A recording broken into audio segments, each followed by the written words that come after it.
إخوان وأخوات السلام عليكم ورحمة الله. توكل على الله رب العالمين وحسبنا الله ونعم الوكيل ولا حول ولا قوة إلا بالله العلي العظيم. Je viens vers vous pour vous parler du sujet de l'Asabiyya. Et je vais vous parler dans deux volets. Dans le premier volet, je vais exposer les différentes problématiques de celui qui est dans l'Asabiyya négative. Et par la suite, je vais vous parler du côté religieux au niveau de hadith, etc.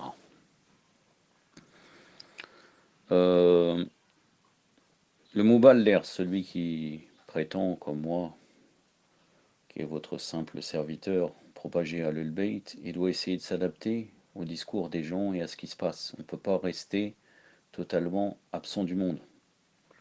Je ne peux pas continuer à faire Tafsir Ibn Hassan Askari dans l'immédiat, car l'actualité nous rattrape. Pourquoi? Parce que, par exemple, on peut trouver des gens sur des réseaux sociaux qui sont soit, tout en étant rafidi, ou se disant Rafidi, ou Barahi, comme on dit, puisqu'on dit que Rafidi c'est un haut degré.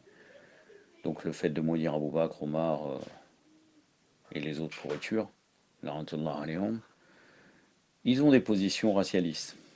Racialistes du côté blanc et racialistes noirs.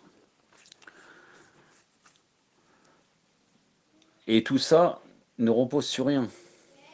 Et d'ailleurs, pourquoi? Parce qu'on peut voir que sur certaines choses, ils ont une vie dans le groupe Ansar al-Zahra, et dans d'autres choses, ils ont une vie dans le racialisme. On peut le remarquer à travers leur écrit, donc là on est vraiment étonné. Et au niveau des racialistes noirs, on peut le remarquer à leur pseudo, hein. Donc racialistes noirs, ça serait ceux qui considéraient que éventuellement tous les prophètes seraient noirs, par exemple. C'est surtout ce qui touche à Kémy Seba, par exemple, en parlant de Kémite, hein. C'est pour ça que certains, vous allez trouver le lettre K ou autre, Kémite. Il est bien évident que c'est une secte qui est influencée en réalité par le Nation of Islam, qui était Elijah Muhammad. Donc la secte faisait partie Malcolm X, qui après, par la suite, Malcolm X s'est converti à l'islam, mais bon, pas au véritable islam, mais à un islam qui est beaucoup plus... qui ne fait pas de grande différence entre les différentes races ou ethnies. Concernant les races existent, il n'y a pas de doute là-dessus, mais quand nous parlons de racisme, dans la novlangue, puisque le racisme, en vérité, tout le monde est raciste, celui qui a étudié ces domaines-là pourra comprendre qu'il y a en vérité 5 races dans le monde. Donc c'est pour ça que celui qui va te dire « moi je suis de tel pays, je suis français, je suis raciste envers les Norvégiens par exemple », ça ne tient pas debout. Ça ne tient pas debout. Et le problème du racisme, c'est celui qui dit là, on reste toujours dans le sujet de l'Arasabiyya, mes frères, mes sœurs. C'est-à-dire que l'Arasabiyya, on va discuter après du côté positif de l'Arasabiyya, que je vais rentrer dans le terme en arabe, dans les hadiths, et le côté négatif. Le problème actuel quand on parle du terme racisme, c'est le fait de dire que telle race serait supérieure. Mais généralement, on est tellement limité, et comme on connaît strictement rien à ces sujets-là, eh ben on croit que c'est le blanc, différence avec le noir, le chinois, le jaune, hein. Et voilà, c'est tellement limité. Alors qu'en vérité, en Europe, il y a deux types deux types de races, pour celui qui connaît ça.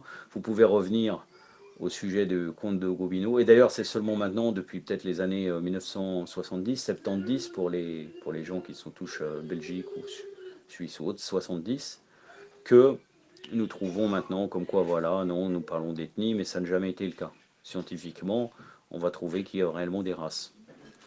Vous pouvez aller vers les écrits du comte de Gobineau ou d'autres choses. Vous pouvez aller par exemple vers Julius Evola, où il a fait essai de doctrine sur les races, où il définit les différents penseurs, donc raciologues, et les différentes choses. Après, il a fait d'autres livres très intéressants, où il distingue la race du sang, la race de l'esprit et la race de l'âme.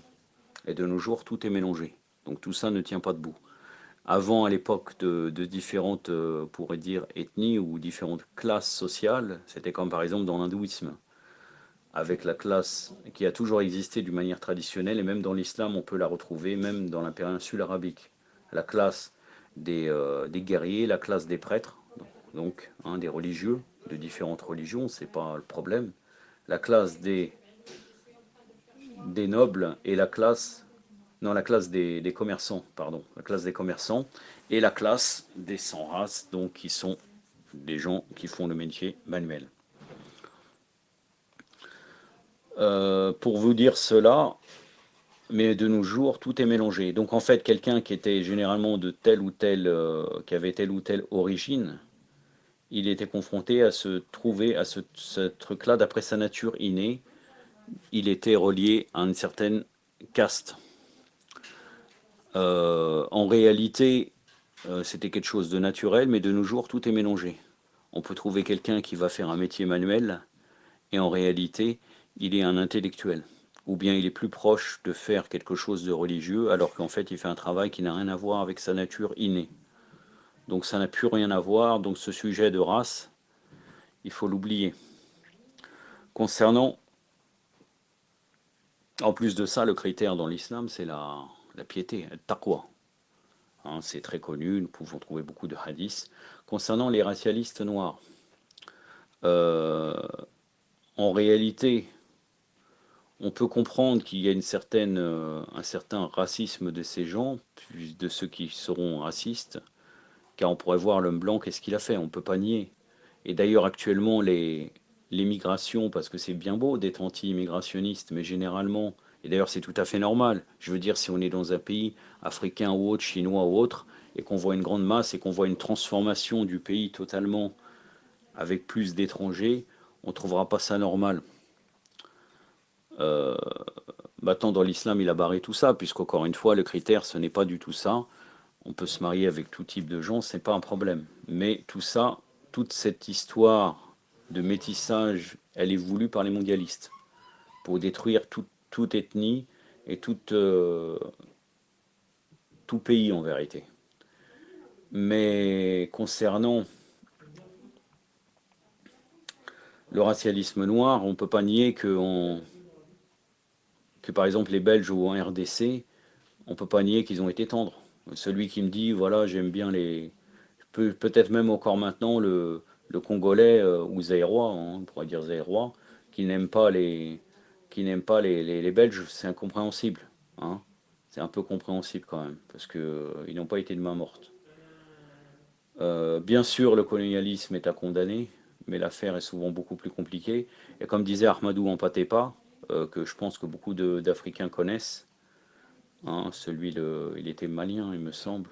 Celui premier qui est noir, qui avait fait un grand discours à l'UNESCO, qui avait dit quand un sage meurt dans nos villages, pour nous, c'est une bibliothèque qui meurt. Quand un sage africain meurt. Euh, il avait dit tout le monde a colonisé. Il y avait l'empire des tout couleurs à l'époque qui avait colonisé d'autres pays. Donc le sujet du colonialisme est beaucoup plus compliqué. Il faut se poser la question aussi, quelquefois, s'il n'y a pas eu des colonialismes positifs. Je veux dire, quand les gens étaient animistes et que l'islam est rentré dans certains pays, même si bon, c'était un islam falsifié, malgré que des fois il y a eu la trace de Al-Bayt, comme entre autres au Maghreb, hein, euh, de quoi on parle. C'est comme par exemple en Amérique du Sud, il y a un film, j'ai oublié comment il s'appelle, de Mel Gibson, qui parle des Indiens d'Amérique du Sud.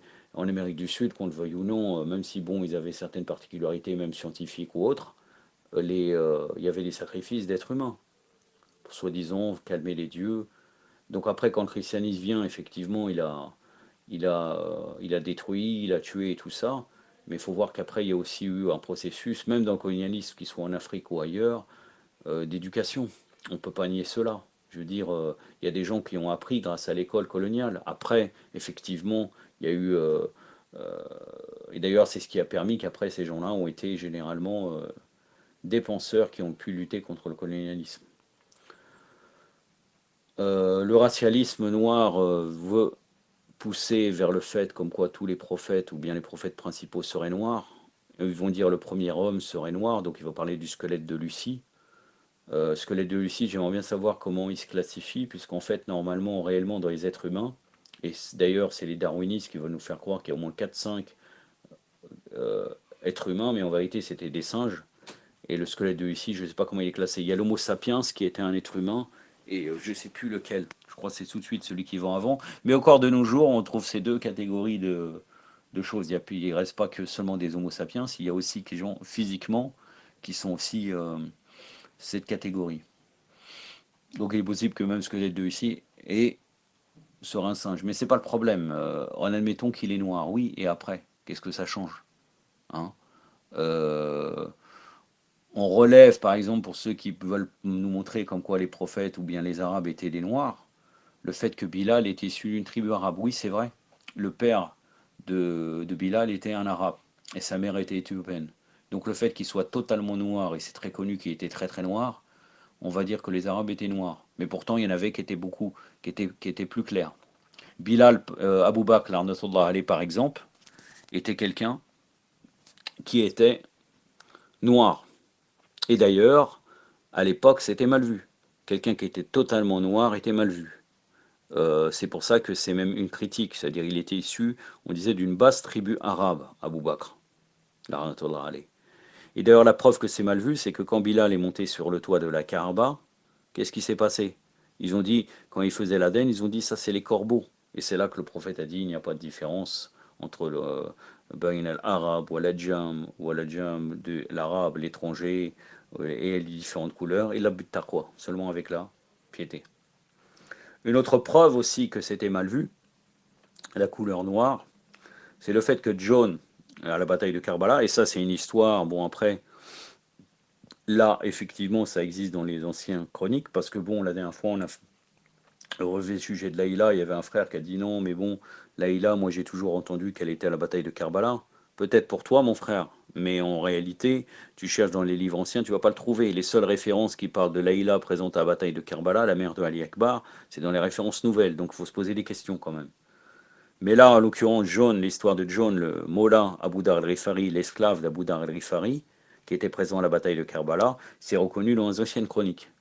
Et qu'a dit John avant de tomber martyr, avant même d'aller à la bataille? Il a dit, oh Allah, si je tombe martyr, il a dit, fais que mon odeur soit bonne et que ma couleur soit plus noire si je serais ressuscité.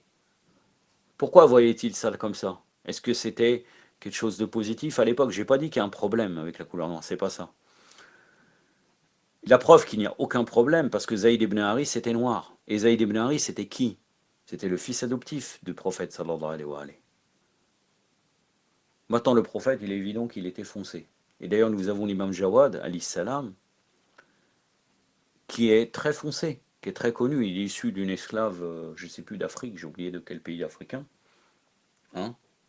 Donc ça fait poser des questions à ceux qui insultent en disant telle personne pourriture de telle, ou en insultant les autres en disant d'eux, et en mettant la race de la personne ou dans le pays. Le pays. Parce que bon, la race, encore une fois, vous pouvez chercher dans les doctrines racialistes, vous allez trouver que c'est pas du tout comme aussi simple que les gens pensent. Hein. C'est-à-dire que c'est vraiment une vision limitée.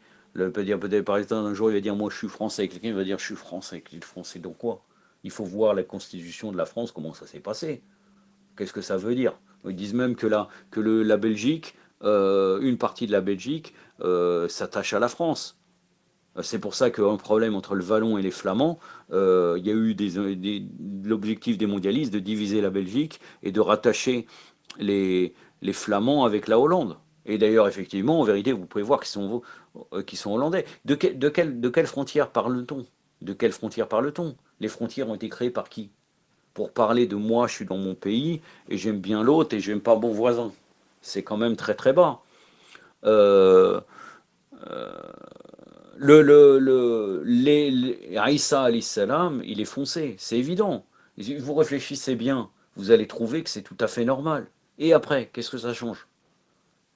Ils sont pas blancs. C'est évident qu'ils sont pas blancs. Les prophètes principaux, il n'y a aucun prophète. Les prophètes Ulul al-Azm qui sont blancs. Si vous cherchez d'où ils viennent, vous allez trouver cela. Il n'y a aucun doute là-dessus. Maintenant, de dire, ah, nous, on veut redresser en disant tel, ah, ça, c'était noir et tout, ça change rien du tout. Ça change rien du tout. Et, Et privilégier quelqu'un par rapport à une ethnie, c'est très très bas. Et insulter les autres tout en sachant que des fois c'est des chiites, c'est quand même très très limité dans l'esprit. Pour aller dans le côté du côté religieux, le- il y a un hadith dans Usul al-Kafi d'Al-Kulayni. بعد أعوذ بالله السميع العليم من الشيطان الرجيم بسم الله الرحمن الرحيم الحمد لله رب العالمين وبه نستعين وصلى الله على سيدنا محمد وأخوته الطاهرين وعلى الله دائما أجمعين من الآن إلى قيام يوم الدين. Il y a un hadith de Usul al-Kafi de volume 3 page 419. Mohammed ibn Yaqub al-Khulayni rapporte de Ali ibn Ibrahim de son père de Mofayli de Sakouni sous l'autorité d'Abu Abdullah, l'imam Sadiq alayhi salam. Je ne vais pas discuter sa chaîne de transmetteurs. Je ne doute pas de la chaîne de transmetteurs. J'aurais pu faire une remarque sur Sakouni, mais c'est pas utile maintenant. On n'est pas dans le sujet de Ilm al-Rijal. Que le prophète sallallahu alayhi wa sallam a dit quiconque possède en son cœur la coterie. La coterie, c'est la rasabiya, hein. Comme je vous ai dit, la coterie, on peut dire fanatisme. Même du poids d'une graine de moutarde, Allah le ressuscitera le jour de la résurrection avec les bédouins de l'ère pré-islamique. Na'udhu billah.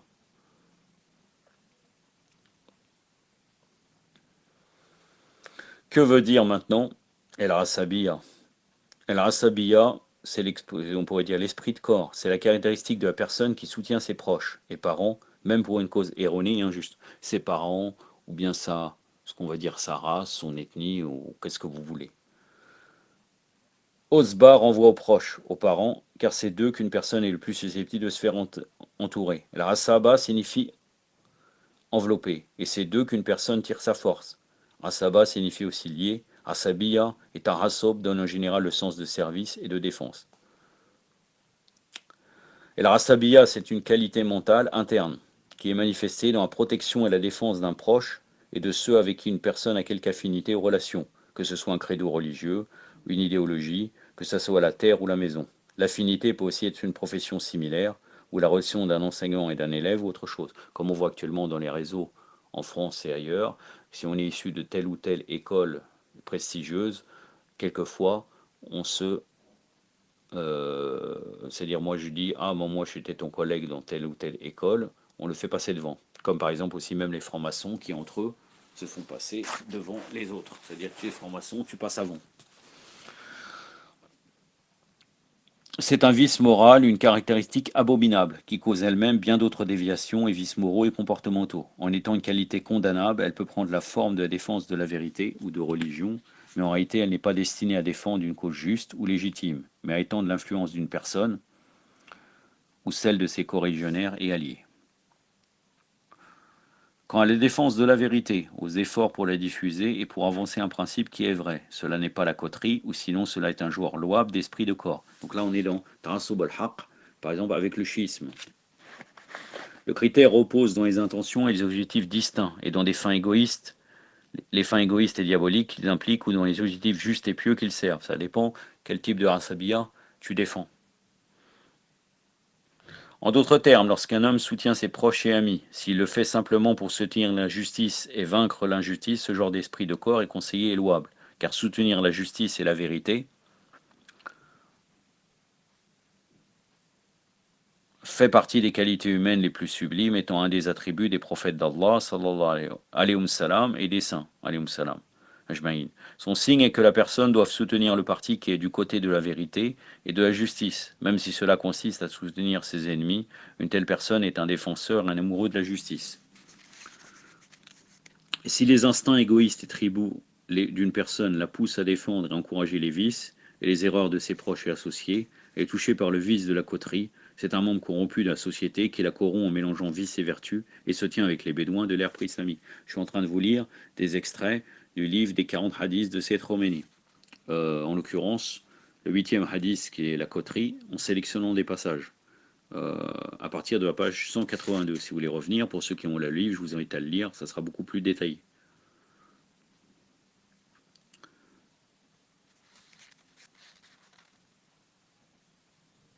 Donc là, si on a des instincts égoïstes et tribaux d'une personne qui pousse à défendre et encourager les vices et les erreurs de ses proches et associés, comme celui par exemple qui se dit euh, musulman maghrébin et qui veut défendre que les maghrébins, ou bien maghrébin soit face aux autres mondes, alors qu'en vérité ça n'a rien à voir, c'est fou, eh ben, on peut dire qu'il se tient avec les bédouins de l'ère pré-islamique, puisque dans le hadith c'est ça. Allah le soulèvera le jour de la résurrection et les bédouins de l'ère pré-islamique.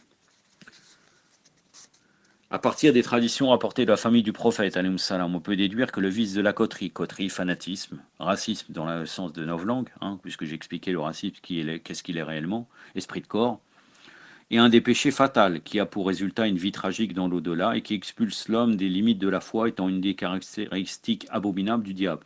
Il est rapporté de Abu Abdallah, alayhi salam, donc l'imam Sadiq, alayhi salam, que le prophète sallallahu alayhi wa a dit: celui qui emploie la coterie, ou celui au nom de qui il est employé, le lien de la foi est ôté de son cou. Usul el-Kafi, volume 3, page 419. C'est-à-dire qu'un tel homme est privé de foi, il est abandonné, quand la personne pour qui la coterie est employée peut-être est-elle aussi incluse dans le hadith pour sa complicité dans le comportement de celui qui exerce la coterie, et ils partagent donc ensemble ce destin. Et il est affirmé dans le hadith que quiconque approuve l'action d'un certain groupe est compté comme faisant partie. Toutefois, s'il ne l'approuve pas et ne l'apprécie pas, ces traditions ne s'appliquent pas pour lui. Il est rapporté que l'imam Sadiq a dit: quiconque pratique la coterie, Allah l'entourera de courbes enflammées. Al-Kafi, Al-Kulayni, volume 3, page 420.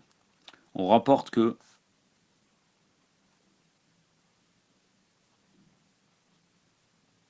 attendez.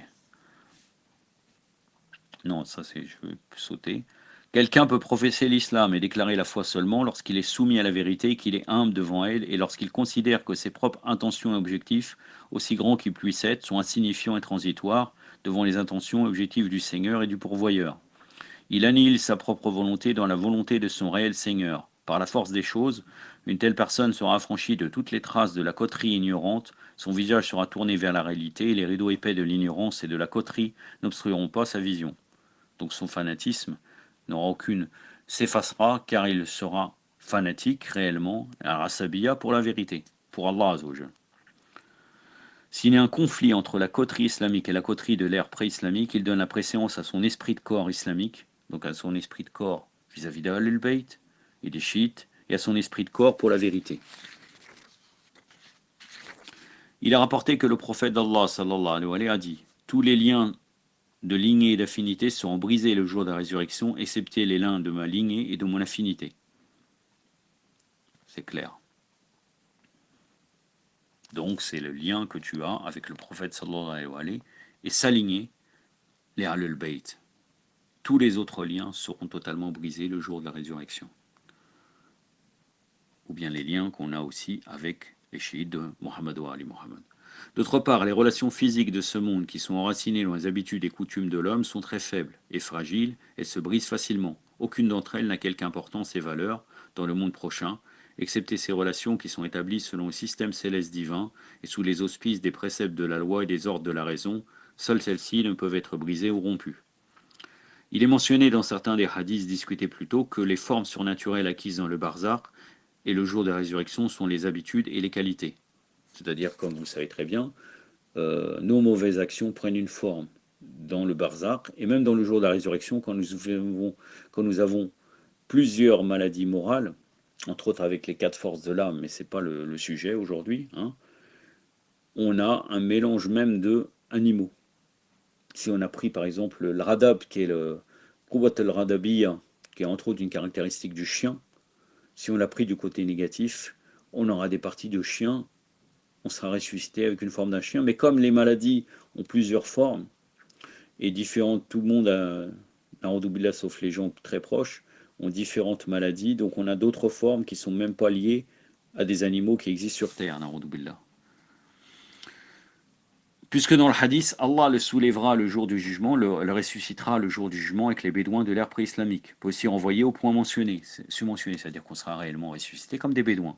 Il se peut que l'homme possédant ce vice, après avoir été transféré dans l'autre monde, se voit comme un des bédouins païens de l'ère pré-islamique, na'udhu billah, qui ne croyait ni en Allah le Tout-Puissant, ni au prophète et à la prophétie. Quelle que soit la forme intérieure ou extérieure que cette tribu possédait, il se trouvera une fois ressuscité comme l'un d'entre eux. Peut-être lui-même ne comprendra-t-il pas pourquoi une telle chose lui arriverait, alors que dans le monde il professait la vraie religion d'Allah et déclarait adhérer à la foi du noble prophète sallallahu alayhi wa sallam. Il est mentionné dans une tradition que les habitants de l'enfer ne pourront pas se rappeler du nom du prophète, sallallahu alayhi wa sallam, et ainsi ils ne pourront se présenter comme ses partisans, à moins que Allah, le Tout-Puissant, ne décide de les délivrer. Na'oudou billah. Na'oudou billah. Na'oudou billah.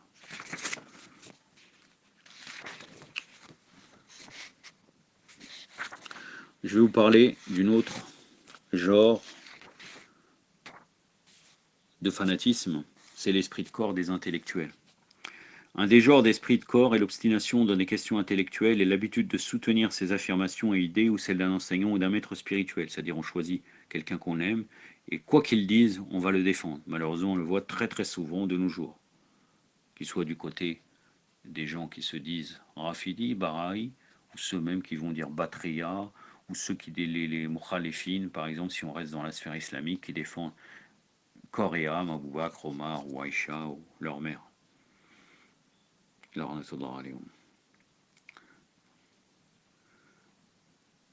Donc ils ne défendent pas la vérité et sans réfuter ce qui est erroné de eux-mêmes, de ces gens qui considèrent comme des références. Il est clair que d'une certaine façon, un tel genre d'esprit de corps est pire et plus malséant que d'autres types d'esprit de corps, car un érudit intellectuel devrait être un instructeur pour l'humanité, l'érudition étant une branche de l'arbre de la prophétie de l'autorité des saints. La personne qui se présente comme une lanterne et un guide, c'est-à-dire on parle des mouballaires, des chouyours, des professeurs de différents domaines. La personne qui se présente comme une lanterne et un guide, une source de lumière dans l'assemblée de l'humanité, comme un guide pour la voie de la félicité et comme un être chargé de devoir de guider les hommes sur le chemin de au-delà, si elle ne reste pas fidèle à ses propos, Allah nous en préserve, et si son être interne contredit son apparence extérieure, elle est ralliée aux hypocrites et aux prétentieux. Elle sera classée parmi les mauvais savants, les hommes de savoir dépourvus de bons actes, dont la rétribution est un châtiment douloureux, comme décrit par Allah le Tout-Puissant dans le Saint-Coran. Allah subhanahu wa ta'ala nous dit dans le Saint-Coran, la sourate 62, verset 5. C'est la sourate. Je ne suis pas en mesure de vous la dire actuellement. Excusez-moi. Vous pouvez revenir à la référence. Mauvais exemple que ces gens qui nient les versets d'Allah. Allah ne guide pas les coupables. Dans un autre sens, ce verset, les versets d'Allah, c'est les imams. Mais bon, ce n'est pas le sujet. Il est donc essentiel pour les érudits de préserver leur intégrité et de rester écartés de tels vices. S'étant corrigés eux-mêmes, ils pourront réformer leur société à travers un prêche vraiment efficace et des exhortations qui peuvent pénétrer dans les cœurs et les esprits. La corruption d'un érudit peut mener à la corruption d'une nation. Un autre aspect méprisable de ce vice chez les intellectuels est le tort causé à la connaissance elle-même, car cet esprit de corps, de la part d'un intellectuel, déteint sur son savoir, en lui manquant de respect. Il est du devoir de celui à qui il est confié ce dépôt de valeur, qui est vêtu de ces précieuses robes, de préserver son caractère sacré et de le remettre en bon état à son propriétaire. L'autre sinistre côté de ce vice est le tort causé à l'autre partie, car l'autre partie participant aux discussions intellectuelles comporte aussi des érudits. Elle aussi jouit d'un caractère sacré qu'il est obligatoire d'observer et on doit préserver son honneur. L'insulter serait synonyme de violation des saintetés divines et ce serait un grand péché.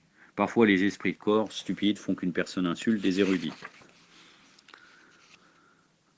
Encore un autre aspect de la coterie renvoie la personne en faveur de qui il est pratiqué, qui peut être un instructeur ou un tuteur. Il peut être forcé à désavouer son élève car tous les grands maîtres et saints sont naturellement attirés vers la vérité et la justice et le répugnent le mensonge et l'injustice. Ça veut dire que celui qui est soi-disant un disciple de cette telle personne et qui use de fanatisme vis-à-vis de son professeur, il peut être rejeté par celui qu'il aime beaucoup. Ainsi, il est nécessaire que les érudits se protègent de tous les vices moraux et comportementaux, se parent des bijoux des bons actes et des vertus morales, qu'ils soient attentifs aux devoirs de la position sacrée que le Très-Haut leur accorda. Échouer à agir ainsi peut provoquer leur ruine, dont l'ampleur n'est connue que par Allah, le Tout-Puissant, subhanahu wa ta'ala. Je vais terminer avec cela, en espérant que ces paroles auront un fruit, malgré que par expérience, j'ai déjà parlé avec certaines personnes qui avaient ce type de vice, et ça n'a pas joué un grand rôle. J'ai même connu un musulman converti, marié avec une africaine qui a vécu 25 ans en Afrique. Il est islamophobe, subhanallah. Malgré tout ce qu'on peut lui dire, il dit oui, oui, oui, et il n'a jamais changé, il a continué. Ça fait maintenant 3-4 ans que j'ai côtoyé cette personne, et maintenant je suis obligé de couper les relations, tout en se posant la question, il est islamophobe, il n'arrête pas de taper sur les étrangers alors qu'il est marié qu'une africaine. Ce type de contradictions sont fréquentes, malheureusement. J'en ai terminé avec cela. J'avais été coupé par rapport au temps de l'audio. Je ne sais pas pourquoi mon téléphone se limite à 29 secondes, 29 minutes pour faire les audios. J'en ai terminé pour cela. Inch'Allah qu'Allah nous donne le tawfiq, qu'on se réveille de notre sommeil de l'inattention et qu'on essaie de suivre les principes de Muhammad wa Ali Muhammad. Wa sallallahu alayhi wa sallam Muhammadin wa atrati wa tahirin. Wa salamu alaykum wa rahmatullah.